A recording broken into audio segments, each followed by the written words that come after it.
बिहार की राजनीति एक बार फिर गर्मा गई है। जनशक्ति जनता दल यानी जेजेडी के प्रमुख और बिहार के पूर्व मंत्री और लालू प्रसाद यादव के बड़े बेटे तेज प्रताप यादव की गिरफ्तारी के बाद सियासी बयानबाजी इस वक्त बिहार में तेज हो गई है। इस पूरे मामले में तेज प्रताप यादव की बहन और लालू प्रसाद यादव की लाडली बेटी रोहिणी आचार्य ने बिहार सरकार और खास करके प्रदेश के मुख्यमंत्री सम्राट चौधरी पर तीखा हमला बोला है। उन्होंने आरोप लगाया है कि उनके भाई की यानी तेज प्रताप यादव की गिरफ्तारी राजनीतिक बदले की भावना से की गई है और ये लोकतांत्रिक अधिकारों पर सीधा हमला है। यह आरोप रोहिणी आचार्य ने बिहार सरकार और खास करके सीएम सम्राट चौधरी पर लगाए हैं।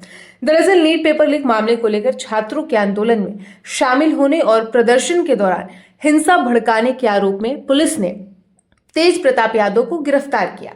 गिरफ्तारी के बाद उन्हें अदालत में पेश किया गया, जहां से न्यायालय ने उन्हें 14 दिनों की न्यायिक हिरासत में भेज दिया। इसके बाद यह मामला राजनीतिक बहस का विषय बन गया है। तेज प्रताप यादव की गिरफ्तारी के बाद रोहिणी आचार्य ने सोशल मीडिया प्लेटफॉर्म एक्स पर लगातार कई पोस्ट करते हुए बिहार सरकार पर गंभीर आरोप लगाए। उन्होंने कहा कि छात्रों और युवाओं के आंदोलन का समर्थन करना कोई अपराध नहीं है। अगर कोई जनप्रतिनिधि जनता की समस्याओं को लेकर आवाज उठाता है तो उसे जेल भेजना लोकतांत्रिक व्यवस्था के खिलाफ है। रोहिणी आचार्य ने अपने पोस्ट में मुख्यमंत्री सम्राट चौधरी को संबोधित करते हुए सवाल किया कि क्या बिहार में शिक्षा व्यवस्था में सुधार की मांग करने वाले छात्रों और युवाओं का समर्थन करना अपराध माना जाएगा।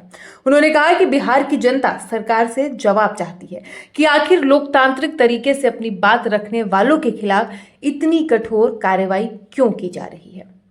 उन्होंने यह भी आरोप लगाया कि तेज प्रताप यादव को झूठे और बेबुनियाद आरोपों के आधार पर गिरफ्तार किया गया है। उनके अनुसार पुलिस ने तथ्यों के बजाय राजनीतिक दबाव में कार्रवाई की है। रोहिणी ने कहा कि किसी भी नागरिक को अपनी बात रखने और जनहित के मुद्दों पर आवाज उठाने का अधिकार संविधान देता है। ऐसे में इस अधिकार का इस्तेमाल करने पर किसी नेता को गिरफ्तार करना लोकतांत्रिक मूल्यों का उल्लंघन है। रोहिणी आचार्य ने अपने बयान में कहा कि छात्रों, युवाओं और आम जनता की समस्याओं को उठाना हर जनप्रतिनिधि और नागरिक का कर्तव्य है। उन्होंने दावा किया कि तेज प्रताप यादव ने भी वही किया, लेकिन सरकार ने इसे अपराध की तरह पेश कर दिया। उनका कहना है कि सरकार विरोध की आवाज को दबाने के लिए प्रशासन और पुलिस का इस्तेमाल कर रही है। उन्होंने आगे आरोप लगाया कि विरोध प्रदर्शन में शामिल लोगों पर कार्रवाई कर सरकार अपने खिलाफ बढ़ रहे असंतोष को दबाने की कोशिश कर रही है। रोहिणी ने इसे लोकतांत्रिक व्यवस्था के लिए खतरनाक बताया और कहा कि लोकतंत्र में विरोध और सवाल पूछना नागरिकों का अधिकार होता है। यदि सरकार इन अधिकारों को कुचलने का प्रयास करेगी तो इसे लोकतांत्रिक संस्थाएं सरकार के इस निर्णय से, उसके आदेश से कमजोर होंगी। रोहिणी आचार्य ने अपने पोस्ट में यह भी लिखा है कि ये कैसी व्यवस्था है जिसमें जनता के मुद्दों पर आवाज उठाने वाले लोगों को जेल भेज दिया जाता है।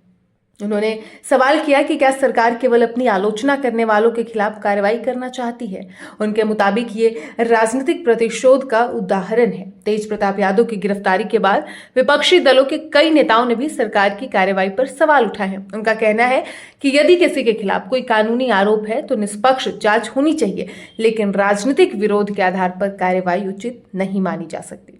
वहीं सत्ता पक्ष का कहना है कि कानून अपना काम कर रहा है। किसी भी व्यक्ति के खिलाफ कार्रवाई उपलब्ध साक्ष्यों के और कानूनी प्रक्रिया के तहत की गई है। पुलिस का कहना है कि नीट पेपर लीक मामले को लेकर हुए प्रदर्शन के दौरान हिंसा और कानून व्यवस्था बिगड़ने की घटनाओं की जांच के आधार पर यह कार्रवाई की गई है।